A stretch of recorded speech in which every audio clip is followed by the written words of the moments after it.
So for the table number 9, reading English Bibles helps widen vocabulary words had a weighted mean of 2.49 and it is interpreted as disagree. For the 10th and last item, listening to foreign preachers helps to improve and practice using English language had a 2.38 weighted mean and it is interpreted as disagree. Okay, the 6th item had a 6th rank. The 7th item had a 4th rank.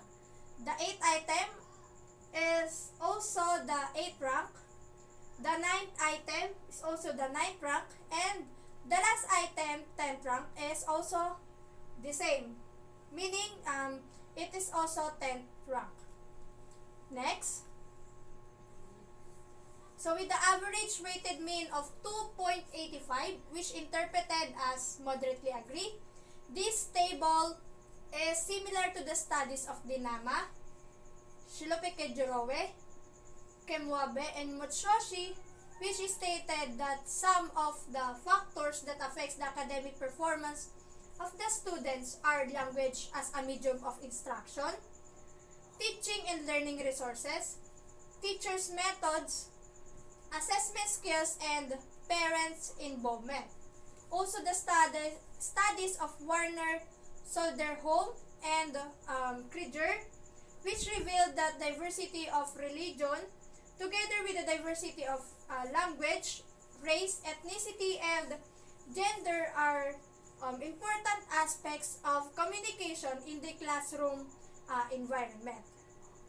So for the table number 5, academic performance of students in their English subjects. So for the weighted average, general weighted average, respondents, and percentage. So 3 of the respondents got 1.0 or 97 to 100 got, yeah, that's it. And it has 11.54%.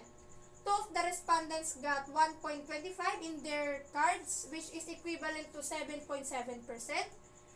4 of the respondents got 1.5 in their cards, which is equivalent to 15.38%. 13 of the respondents got 1.75 and it is equivalent of 50%. 4 of the respondents got 2 or 85 to 87 had an equivalent of 15.38 with a total of 26 and 100%. Next, table 6, ANOVA results between the results of relationship between the diversity of religion and learning ability in English language of the respondents. Okay, so for the sum of squares between groups is 2.0868. The sum of squares within the groups is 4.375. The degrees of freedom between groups is 3. The decrease of freedom between groups is 36 for the total of 39. So for the mean square, 0.6956, 0.1215, and the F value is 5.2393, and the significant value is 0.0001. The P value is 0.002612. Therefore, the ANOVA result is interpreted as significant. Okay? So this reveals that there is a significant difference in diversity of religion and learning ability in English language. And this result is similar to the work of Senefonte 2018, which proved that religion was also proven to influence decision making, self-confidence, academic performance, and other issues. Next, for the Chapter 5, Chapter 5 presents the summary, conclusions, and recommendations. So for the summary of the study, this research aimed to identify the effects of diversity of religion to students' learning ability in English language among the BSE 2-3 History major students of the City University of Pasay, school year 2020-2021. The respondents in this study were BSE 2-3 History major students, which composed of male and female. 11 males and 15 females with a total of 26 respondents. So the researcher made use of descriptive research design, which described, analyzed, and interpreted the data gathered from the respondents. So the primary sources of data were the survey questionnaire for the BSE 2-3 History major students. As for the statistical treatment of data, percentage, weighted mean, and ANOVA were used. Okay, for the restatement of the problem, the first one is what are the religions where the respondents belong. The second one is what are the religious practices done in the local church of the respondents. The third one is what are the effects of church involvement in learning ability in English language of the respondents.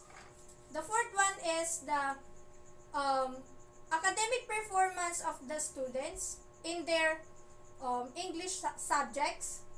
And the fifth one is what are the program can be proposed in the output of the study. Okay, for the findings of the study, the first one is most of the respondents' religion is Roman Catholic. The second one, as attested on the obtained average weighted mean of 2.95, the study uncovered that the students are sometimes have religious practices done in their local church. Based from the weighted mean of each number, respondents are always attending every church services, always following church standard and practices and doctrines, and the pastor, minister, father is always using English language in sermon, preaching, and Bible study. The students are seldom in reading the Bible every day, and they are also seldom in using KJV and NIV Bible as a Bible scripture reference in services. They are also seldom in encouraging to use English when speaking in front of the congregation. They are also seldom understanding scriptures written in KJV even though it uses archaic words. So sometimes materials given or being used in the local church are written in English. Okay, for the third one, as attested on the obtained average weighted mean score of 2.85 with the verbal interpretation of moderately agree, respondents are moderately agreed that there are effects of diversity of religion in their learning ability in English language, especially in attending church activities influence them to hone and use their communication skills in English. They are also moderately agreed that they are confident to stand in front and deliver a speech in English as they are trained in their local church. They are also moderately agreed that reading English translated Bibles such as KJV and NIV helps them to easily understand a context written in English. They are also moderately agree in that their communication skills get better since they attended church. They are also moderately agreed that they are encouraged to use English when speaking in front of the congregation. And they are moderately agree that they always look to the meaning of an unfamiliar words that the pastor and minister has spoken during his sermon or preaching. And attending the Bible study helps them to widen their vocabulary words. So respondents are disagree that listening to foreign preachers helps them to improve and practice using English language. And for the fourth one, most of the respondents' academic performance are 1.75 or equivalent of 88 to 90%. So for the conclusions, based on the findings that I've mentioned earlier, the following conclusion were drawn. First, basically most of the BSE 2-3 history major students are Roman Catholic. The second one, there are always sometimes and seldom religious practices done in the local church of the respondents. For number 3, there is a significant relationship between diversity of religion and learning ability in English language. Therefore, the hypothesis is rejected.